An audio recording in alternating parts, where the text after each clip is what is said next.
Praise the Lord. मुझे सुनने वाले प्रत्येक मेरे भाई बहनों को प्रभु यीशु के नाम से ये छोटे सेक्शन में आपको स्वागत करता हूं। क्या पुरुष अपना बाल बढ़ा सकता है?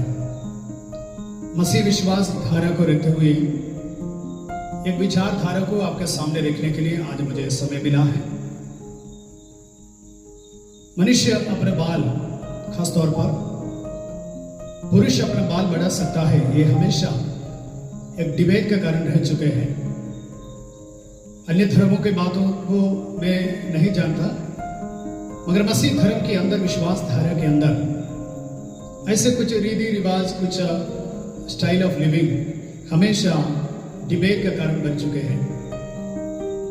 मैंने जब इस विषय का बारे में जानने का प्रयास किया है, इसके बारे में बहुत नेगेटिव एंड पॉजिटिव तरीके से मुझे इसके बारे में समझने में आया, और मैं यहाँ पर एक कंक्लूजन बताने के लिए नहीं खड़ा हूँ। प्रभु के वचन के अनुसार इसका दो पहलू को आपका सामने रखेंगे, और मैं कहूँगा शुरुआत में ही ये एक डिबेट के विषय रह चुका है, अभी तक इसका ऊपर कोई फैसला नहीं कर पाए। सो श्रोतागणों से मैं अपेक्षा करूँगा, आग्रह करूँगा कि जो विषय मैं यहाँ आपके सामने रखूँगा, इसको ऊपर आप चर्चा करके खुद स्टडी करने के बाद व्यक्तिगत तौर पर अपने निर्णय में आना है।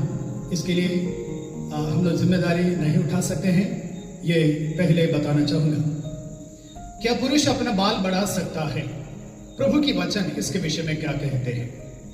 जब इस टाइटल को आपके सामने आते ही ज्यादातर लोगों के मन में आने वाला एक विषय है, प्रेरित पौलुस ने कुरिन्थियों के पत्रिका में लिखा गया वो आयत जो मैं आपके लिए अभी पढ़ूंगा। कुरिन्थियों के पत्रिका, पहले कुरिन्थियों के पत्रिका 11वें अध्याय का पहले पद से लेकर के जब आप पढ़ेंगे, वहां पर पौलुस इस प्रकार कहते हैं, मैं जैसे प्रभु यीशु मसीह का चाल चलन चलता हूं, वैसे तुम भी मेरे चाल चलन करो। इंग्लिश भाषा में इसके इस्तेमाल किए शब्द हैं, imitate me as I imitate Christ. प्रेरित पौलुस कह रहा है, जैसे मैं प्रभु यीशु मसीह का जैसे बर्ताव करता हूं, तुम मेरे अनुकरण करो। इसकी आगे चल करके आराधना में कैसे पुरुषों को, स्त्रियों को बर्ताव करना है, यही वहां पर वो बता रहा है। तो आयत में ऐसे है भाइयों, मैं तुमसे सराहता हूं कि सब बातें तुझे जो स्मरण करते हो और जो परंपरा से तुम्हें सौंपी गई है, उनका पालन करते रहो। परंतु मैं एक चाहता हूं कि तुम ये जान लो कि हर एक पुरुष का सिर मसीह है और स्त्री का सिर पुरुष है और मसीह का सिर परमेश्वर है। अभी चौथा वचन है जो हमारा सब्जेक्ट से रिलेटेड मैं आपके लिए पढ़ूंगा। जो पुरुष सिर ढके हुए प्रार्थना या भविष्यवाणी करता है, वो अपने सिर का अपमान करता है, परंतु जो स्त्री उघाड़े सिर प्रार्थना या भविष्यवाणी करते हैं, वो अपने सिर का अपमान करते हैं, क्योंकि वो मुंडी होने के बराबर है। यदि स्त्री ओढ़नी ना ओढ़े तो बाल भी कटा ले। यदि स्त्री के लिए बाल कटाना या मुंडाना करना लज्जा की बात है, तो ओढ़नी ओढ़े। यह हिंदी भाषांतर के अंदर इसी प्रकार लिखा है, तो मैं ऐसे अनुमान करूंगा कि मेरे श्रोतागणों को यह बात अच्छे से मालूम होगा। प्रेरित पौलुस ने सबकी समझ की भाषा में कहा है कि पुरुष लोगों को प्रार्थना और भविष्यवाणी करते समय ये एक कैटेगराइज करके बताया गया, बट मैं आपसे एक से कहना चाहूंगा, आराधना के दौरान पुरुषों को अपना सिर किसी भी बातों से ढकना उचित नहीं है, इंक्लूडिंग वेयरिंग ए कैप। अगर एक कैप भी पहनते हो, वो भी इस रीति में समझ में आ सकते हैं। मुझे मालूम है मुझसे इस बात पर डिफर करने वाले व्यक्ति होंगे, आपको अपना राय मानने का अनुमति है, बट पौलुस, प्रेरित पौलुस ने ये बात जो कहा है, सर ढकना मनुष्य को अपने अपमान करने के बराबर है। और ये कहते हैं, स्त्री अगर प्रार्थना के दौरान अपने सिर को ओढ़ते नहीं है, वे भी अपना सिर को अपमान करते हैं।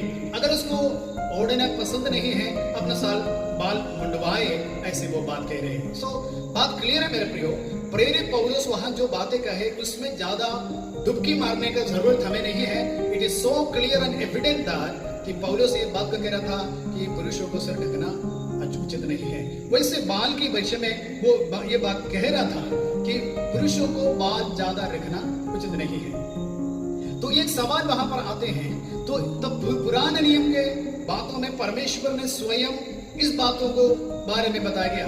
नासिर रखे, जो व्रत रखने वाले व्यक्ति के बारे में कहा गया है, जो वाचा बांधते हैं, उनके बारे में कहा। खासतौर पर जब हम सामसन के बारे में कहते हैं, शिमशोन के बारे में कहते हैं, परमेश्वर ने स्वयं उनकी माता पिता को ये बात की आज्ञा दिया था कि जन्म से लेकर के वो किसी भी प्रकार के अंगूर की बनी हुई कोई भी चीजों को खाना उनको नहीं मना था। और ये बात साफ तौर पर बताया गया था कि उनका सिर पर कभी चूड़ी ना लगाया जाए, उनका बाल कभी मुंडवाना नहीं चाहिए। सो हमें मालूम है शिमशोन की ताकत उनकी बालों में छुपी हुई थी। मैं ये नहीं कह रहा हूं कि बाल बढ़ाने से उनका ताकत थी, ये अलग कार्य था कि परमेश्वर ने उन्हें ताकत दिया है। बट परमेश्वर के सामने एक वाचा के साथ रहने के लिए शिमशोन के लिए बताया गया कि उनको अपना बाल कभी कतराना नहीं था। और आपको बताता हूं, जब दलाइला ने उन्हें अपने गोद में सुलाने के बाद उनका बाल के साथ लट्टे जब मुंडवाए गए, बाइबल कहते हैं जब सो के उठने के बाद वो साधारण मनुष्य बन गया। तो परमेश्वर ने एक जगह में उनको ये बात जरूर कहा था कि बाल मुंडवाना नहीं है। दूसरी बात हम देखते हैं कि अबशालोम के विषय में हम देखते हैं, दाऊद के पुत्र में वो इतनी खूबसूरत था कि उनके बाल इतने घने थे कि वो हर साल उसको कतरवाना पड़ता था। तो ये दो घटना पुराने नियम में हम देखते हैं जिनके लंबे लंबे बाल हुआ करता था। लेकिन अभी मेरी बात पर शब्द पर आप गौर करना है और इसके बाद भी आपको डिफर करना है, आपको अपना पूरा अनुमति है। जो मेरी स्टडी में मुझे समझ में आया वो बात ऐसे है कि जब इन दोनों को अर्थात शिमशोन और अबशालोम दोनों ने अपने बाल मुंडवाए नहीं, उसको बढ़ाता चला गया और ये बात उनको आखिरी एक कष्ट के कारण बना। आप इस बात में डिफर मत करना, परमेश्वर ने कहा था, लेकिन वो बाल की बाद में अंतिम समय पर हम देखते हैं ये दोनों उनके लिए मौत के कारण बन गया। अबशालोम के विषय में कहते हैं जब वो भाग रहे थे शत्रु के सामने से, उनके बाल एक वृक्ष का शाखा में अटक गए और उसके नीचे से उनका सवारी मृग निकलता गया और वो आसमान और पृथ्वी के बीच में लटका रहा और योवाब आकर के उसके भाले से मार डाला गया।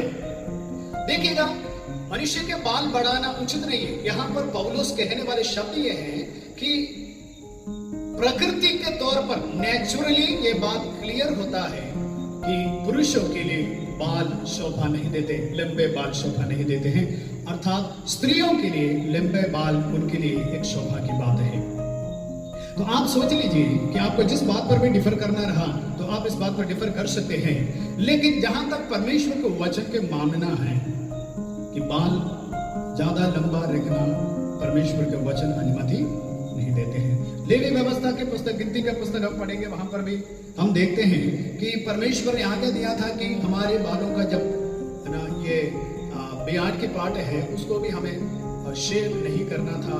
इसलिए यहूदी लोगों का ये क्या बोलते हैं बियाड का थ्रेड ये लटकते रहते हैं। अब आप बोलेंगे पुराने नियम और व्यवस्था के प्रमाण सब प्रभु यीशु मसीह के साथ साथ पूरा हो गया है, हम नया नियम में रहते हैं। पौलुस ने जो शब्द वहां बताया वो एशिया कल्चर पर बेसिस कहा था। और मुझे मालूम है आज हमें सुनने वाले ज्यादातर लोग हम एशियन कल्चर में रहते हैं, जहां तक हर एक हमारा सिस्टम, हमारा परंपरा हमें यही बात बताता आया है कि मनुष्य के लिए, पुरुष के लिए बाल बढ़ाना शोभा नहीं देते हैं। और मैं कहना चाहूंगा प्रेरित पौलुस ने कभी भी इस बात को नहीं कहा। दूसरे पहलू है, प्रेरित पौलुस ने यह बात कभी भी नहीं कहा कि यह परमेश्वर की ओर से मिला हुआ आज्ञा है, मगर वो ये कह रहा था कि ये कल्चरल बेसिस पर हम रहेंगे, हमें सभ्यता के लिमिट के अंदर रहना होगा। तो उसने इस बात को कहा है कि बाल बढ़ाने के विषय में। मैं आपसे कहना चाहूंगा कि आप जैसे भी इस विषय को लेकर के कहते हैं, हम कितने भी इस बात पर हमारा आंखें बंद करके करें, ज्यादातर इस समय कोरोना वायरस को चलते चलते जे सोशल मीडिया के अंदर सबसे ज्यादा चर्चा चल रही है। और इस समय मैं देख रहा हूं बहुत सारे बहन लोग सर को बिना ढके हुए ये कार्य करता है।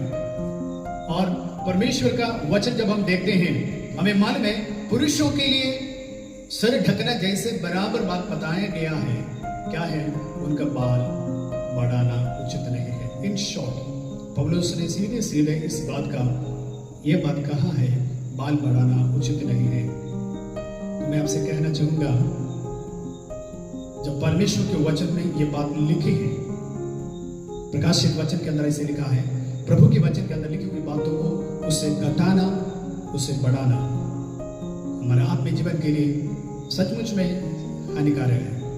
तो आप डिसाइड कर लीजिए, जब परमेश्वर के वचन में लिखा है ये बात होना नहीं है, हमें ज्यादा डिमांड करते बिना इसको पालन करना है, परमेश्वर हमें सहायता करे।